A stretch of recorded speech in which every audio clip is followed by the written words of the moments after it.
Rotational dynamics లో ఇచ్చాడు problem ఇది. ఏమంటే కన్నా ఒక ట్రయాంగిల్ షేప్ లో వెడ్జ్ ఉంది, ఒక పుల్లీ ద్వారా ఒక వీల్ ని మరియు 3 kg బ్లాక్ ని ఇలా సస్పెండ్ చేశాడు.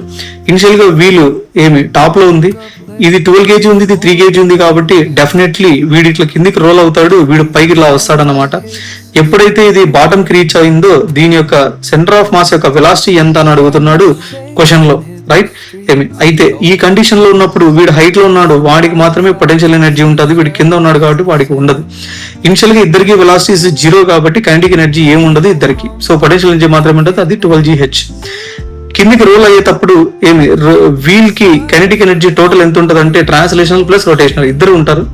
Translation ½ mv², rotational ½ I⍵². ఇక్కడ I అంటే moment of inertia about centre of mass, దాని ఫార్ములా mr².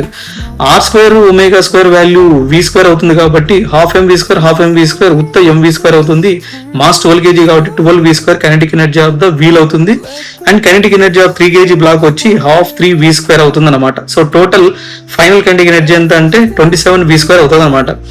ఎనర్జీ కన్సర్వేషన్ తీసుకుంటే టోటల్ ఎనర్జీ ఈ పాయింట్ దగ్గర ఎంత ఉందో టోటల్ ఎనర్జీ ఈ పాయింట్ దగ్గర కూడా అంతే ఉంటది.